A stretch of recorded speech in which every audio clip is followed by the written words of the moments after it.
आराध्य देव की प्राप्ति के लिए संघर्ष सहना अत्यंत आवश्यक है। कष्ट सहना, जो अंदर जलन हो रही, जो विकारों की जलन हो रही, सहो भाई, इनकी पूर्ति से कुछ नहीं होगा।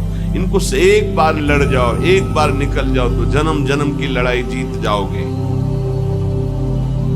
जिसकी शुद्ध भक्ति होती है उसको अपने प्यारे के नाम जप के सिवा और कुछ अच्छा ही नहीं लगता है। बस उसकी लीला कोई सुना दे, उसके गुणों की चर्चा करा दे, उसकी रूप माधुरी का चिंतन करे। तो मेरे प्रभु का स्वभाव है कि जो प्रभु को जपते हैं प्रभु उनको जपते हैं। ये बात समझ, आप प्रभु की लीला कथा सुन रहे हैं, प्रभु आपकी को देखकर इस भाव से, जब हमारा हृदय पवित्र होता है तभी हम भगवान को भाव से बच पाते हैं। अभी भाव नहीं, अभी तो भाव की केवल बातें सुन सुना के बातें करते हैं, भाव नहीं जागृत हुआ। भाव जागृत होने पर इन तीन पर आपका महत्व नहीं रह जाएगा। स्वजन संबंधियों पर, अर्थ के द्वारा प्राप्त होने वाले भोगों पर और इष्ट देव से बिलक साधनाओं पर, इन पर आपका राग नहीं रह जाएगा। ये पहचान है भाव की। आराध्य देव पर ही केवल, जैसे गोस्वामी जी कहते, बने तो रघुबर ते बने, बिगड़े तो भरपूर, तुलसी औरन ते बने, ता बनिबे बेदूर। जब तक नाशवान पदार्थों में महत्व रहेगा, ये जो श्लोक है कि जिस प्रकार से भक्त मेरी शरण में आता है, मेरा भजन करता, मैं वैसे ही उसका भजन करता हूं। नाशवान पदार्थों का महत्व देने से हमारा मन अपवित्र हो जाता है। नाशवान पदार्थों के भोगने से हमारी इंद्रियां और तन अपवित्र हो जाता है, हमारे कर्म अपवित्र हो जाते हैं, तो जन्म निश्चित हो गया अगला। और जब हम भगवान की शरण में आते हैं, भगवत नाम जप करते हैं, भगवत शरणागत होते हैं, भगवत भक्तों का संग करते हैं, तो सारी मलिनता नष्ट हो जाती है। तन की, मन की, स्वभाव की, सब मलिनता नष्ट हो जाती है। इस बात को समझिए। शरीर, इंद्रिया, मन, बुद्धि, पद, योग्यता, अधिकार, धन, जमीन, जितनी भी ये सब हैं, इनमें रुचि, आसक्ति, ये तुम्हारे मन को पवित्र कर देगी, तन को अपवित्र कर देगी, स्वभाव को अपवित्र कर देगी। अगर इन्हीं सभी को प्रभु को समर्पित करके कर्तव्य कर्म का पालन करते हुए नाम जप करोगे तो सब कुछ पवित्र हो जाएगा। जैसे जड़ मिठाई कभी ऐसे लगाने वाली नहीं होती, लेकिन जब प्रभु को अर्पित करते तो प्रसाद हो जाती है। मांग करके किनका मिलता है तो बड़ा आनंद का अनुभव होता है, मेरे प्रभु का प्रसाद है। ऐसे ही शरीर, इंद्रिया, मन, बुद्धि, पद, योग्यता, अधिकार, धन, जमीन, जो कुछ भी है उसे प्रभु को अर्पित करके अपने कर्तव्य का पालन करते हुए जो नाम जप करता, उसका तन पवित्र, उसका मन पवित्र, उसका स्वभाव पवित्र, उसकी सब वस्तुएं पवित्र हो जाती है।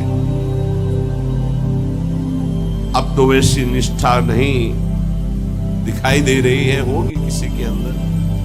पहले महापुरुषों में देखा, जैसे श्री चतुर्भुजदास जी महाराज, जो सेवक जी के मित्र थे।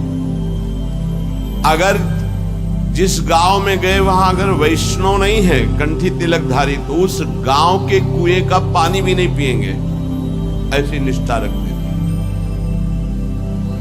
यहां एक भी वैष्णव नगर में नहीं थे। नगर क्या है, ये भूतों का डेरा है। फिर जहां भगवान का भक्त नहीं, भगवान का भजन नहीं, नाम कीर्तन नहीं, उस नगर का पानी नहीं पीते थे। ये उनके चरित्र में आया है। बहुत पवित्रता का निर्वाह महापुरुष जन भजन के लिए करते थे। गले में कंठी नहीं, मस्तक पे तिलक नहीं, तो हाथ से पानी पीने की रुचि नहीं। ऐसी निष्ठा में ही तो सब। इसी निष्ठा का प्रभाव दैवी शक्ति को भी परास्त कर दिया। एक दिन एक नगर से निकल रहे थे तो देखा एक आदमी चिल्ला रहा था, रो रहा था, उसके हाथ पीछे बंधे हुए थे और बड़ा ढोल नगाड़ा बज रहा था, उसको घसीटते हुए ले जा रहे थे। चतुर्भुजदास जी मंडली के सहित मुरली मनोहर अपने ठाकुर को लेकर, मुरलीधर को, वो विचरण करते थे तो उन्होंने लोगों से पूछा, ये आदमी इतना त्राहिमाम बोल रहा है, इसका कोई साथ क्यों नहीं दे रहा है, इसको क्या?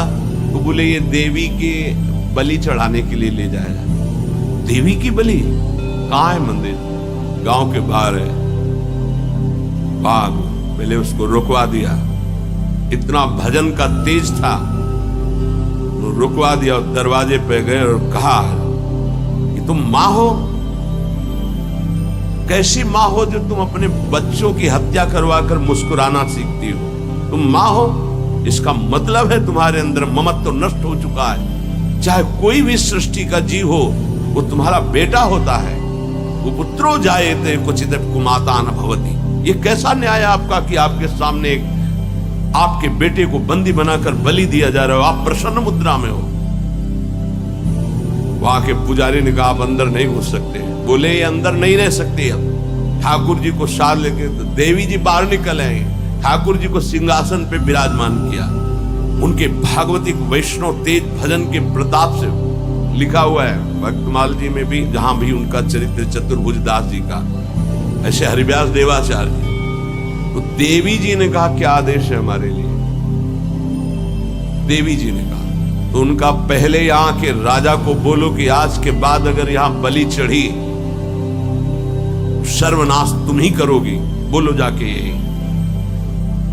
राजा को जाकर के देवी जी ने भय दिखाया और कहा, अगर आज के बाद किसी भी जीव की हमारे ऊपर बलि चढ़ाई गई तो अब हम वैष्णवी हो गई है आज के बाद। हाँ, अगर बलि चढ़ानी तो नारियल नींबू आदि, ये नहीं, जीवों की बलि नहीं। कंठी बांधी देवी जी के और श्री जी के चरणारविंद की आसक्ति का मंत्र दिया देवी जी को चतुर्भुज दास जी ने। ठाकुर मुरलीधर को वहां विराजमान करके नाम कीर्तन बंद करा दी, प्रथा मुक्त करवा दिया। जो बलि के लिए लाए, नाम बल, भजन बल। यदि आप प्रभु का आश्रय नहीं लिए, नाम जप नहीं कर रहे, तो यही शरीर, इंद्रियां, मन, बुद्धि, पद, योग्यता, अधिकार, धन, जमीन, ये तुम्हारे तन को मलिन, मन को मलिन, स्वभाव को मलिन और अगला जन्म निश्चित।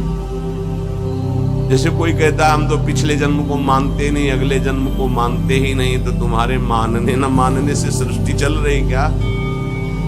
कि तुम मानोगे तो सृष्टि चलेगी, नहीं तो बंद हो जाए। हम मानते नहीं सूर्योदय होता है तो सूर्योदय बंद हो जाएगा क्या तुम्हारे मानने ना मानने से? क्या ईश्वर का संविधान और शासन आंख मूंदने से टल जाएगा क्या? तुम्हारे ऐसा कहने से टल जाएगा क्या? अगर नहीं मानते हो तो है कोई परम शक्तिशाली जो बरबस जीव को उसके कर्म को भुगवा रहा है कोई कर्म का प्रबल फल देने वाला महान ईश्वर जो सुख और दुख के चक्र में पूरी सृष्टि को फंसाए हुई है। उसी से मुक्त होने के लिए वही है एकमात्र जिसका आश्रय ले लो। भक्त को भगवान के स्वरूप का ज्ञान, भगवान का दर्शन, भगवान के साथ खेल खेलने का सौभाग्य, तीन बातें जो प्राप्त होती है, ये ज्ञानी को नहीं प्राप्त होती। भगवान के प्रेम स्वरूप, भगवान का दर्शन, संभाषण और भगवान के साथ खेलना, ये बड़ी दुर्लभ बात भक्ति से प्राप्त होती। इसलिए सर्वोपरि भक्ति। जो भगवत परायण भक्त है उसमें शरीर और संसार की आसक्ति नहीं रहती। देख लो, शरीर और संसार की आसक्ति नहीं रहती। इस भगवत परायणता के लिए हठ पूर्वक बहुत नाम जपा जाए तब ये जागृत होती भगवत परायणता। हठ पूर्वक शब्द आया है। हठ पूर्वक हमको नाम जप करना बहुत कठिन है। नाम जप करना, बातें बना लेना अलग बात है, नाम जप करना बहुत कठिन है। अगर नाम जप हठ पूर्वक करोगे तो संसार शरीर की आसक्ति नष्ट हो जाएगी, भगवत परायण हो जाओगे, भगवान के तत्व का ज्ञान हो जाएगा, भगवान से प्रेम हो जाएगा, भगवान का साक्षात्कार हो जाएगा, भगवान से वार्ता होगी, भगवान के साथ खेलोगे। जब भगवत परायणता जागृत होती है तो कुत्ता, गधा, चांडाल, जहां दृष्टि जाती है वहां श्री कृष्ण दिखाई देते हैं। विद्या विनय संपन्ने ब्राह्मणे गविहस्तनी स्वनी च सुपाके च पंडिता